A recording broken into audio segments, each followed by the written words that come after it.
नमस्कार मित्रांनो, तुम्हा सगळ्यांचं पुन्हा एकदा माझ्या यूट्यूब चॅनलवर मी मनापासून स्वागत करते. आजच्या व्हिडिओमध्ये आपण इयत्ता 7वीचा विषय समाजशास्त्राचा द्वितीय घटक चाचणीचा पेपर पाहतोय. मित्रांनो, हा सराव पेपर आहे. येणाऱ्या परीक्षेच्या दृष्टीने आपण सराव करून घेत आहोत. चला तर मग वेळ न वाया घालवता डायरेक्ट व्हिडिओला सुरुवात करूया. पहिला प्रश्न आहे, रिकाम्या जागी योग्य शब्द भरा. पहिला आहे, टिंबटिंब हा शिवरायांच्या हेर खात्याचा प्रमुख होता. उत्तर, बहिर्जी नाईक हा शिवरायांच्या हेर खात्याचा प्रमुख होता. 2. सिंहगड जिंकण्यासाठी टिंबटिंब हे धारातीर्थी पडले. उत्तर, सिंहगड जिंकण्यासाठी तानाजी मालुसरे हे धारातीर्थी पडले. 3. बुधभूषण हा ग्रंथ टिंबटिंब यांनी लिहिला. उत्तर, बुधभूषण हा ग्रंथ संभाजी महाराज यांनी लिहिला. 4. टिंबटिंब हे शिवाजी महाराजांचे द्वितीय पुत्र होते. उत्तर, राजाराम महाराज हे शिवाजी महाराजांचे द्वितीय पुत्र होते. वळूया पुढच्या प्रश्नाकडे. प्रश्न 2. खालील प्रश्नांची उत्तरे लिहा. पहिलं, चौथाई म्हणजे काय? उत्तर, चौथाई म्हणजे महसूल उत्पन्नाचा 1/4 भाग. 2. राजाराम महाराजांनी जिंजीला जाताना स्वराज्याच्या रक्षणाची जबाबदारी कोणावर सोपवली? उत्तर, राजाराम महाराजांनी जिंजीला जाताना स्वराज्याच्या रक्षणाची जबाबदारी रामचंद्र अमात्य, शंकरजी नारायण सचिव, संताजी घोरपडे आणि धनाजी जाधव यांच्यावर सोपवली. प्रश्न 3. शिवाजी महाराजांच्या आग्रा सुटकेप्रसंगी जोखीम पत्करणारे कोण?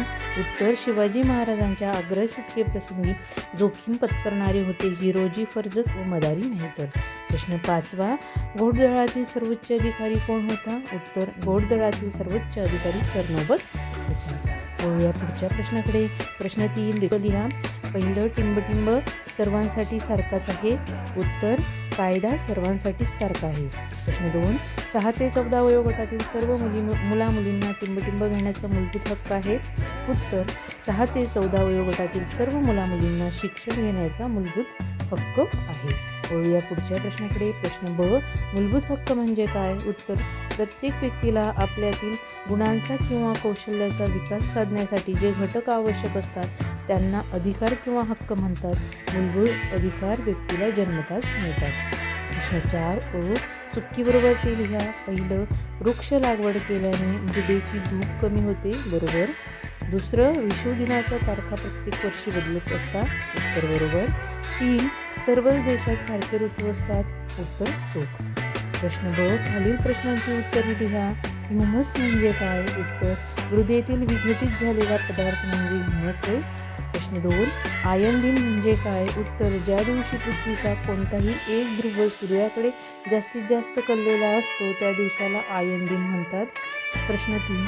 पृथ्वीचा आस कललेला नसता तर काय झाले असते? उत्तर, पृथ्वीचा आस कललेला नसता तर वर्षभर हवामान तेच राहिले असते. प्रश्न 4. उत्तरायण कालावधी लिहा. तर उत्तरायण कालावधी असतो 22 डिसेंबर ते 1 जून. प्रश्न 5. 22 डिसेंबर रोजी आपल्याकडे कोणता ऋतू असतो? उत्तर, 22 डिसेंबर रोजी आपल्याकडे हिवाळा हा ऋतू असतो. आणि शेवटचा प्रश्न मित्रांनो, संविधानात नमूद केलेले आपले हक्क कोणते?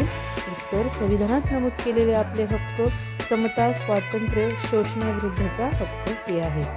चला तर मित्रांनो, आजच्या व्हिडिओमध्ये इथेच थांबूया. व्हिडिओ आवडल्यास लाईक, शेअर, कमेंट करायला विसरू नका. चॅनलवर पहिल्यांदा आला असाल तर चॅनलला नक्की सबस्क्राईब करा. माझ्या चॅनलवरती असेच नवीन व्हिडिओज मी तुमच्यासाठी घेऊन येत असते मित्रांनो. हा व्हिडिओ जरी तुम्हाला काही मिनिटांचा वाटत असतो मित्रांनो, परंतु यामागची मेहनत खूप जास्त असते आणि हा मला जास्तीत जास्त विद्यार्थ्यांपर्यंत पोहोचता यावे म्हणून माझे चॅनल प्रोफाईल उंचावण्यासाठी सगळ्यांनी सबस्क्राईब करा, व्हिडिओ शेअर करा, लाईक करा आणि असेच व्हिडिओ पाहत राहा. व्हिडिओ पाहिल्याबद्दल तुम्हा सगळ्यांचे मनापासून धन्यवाद.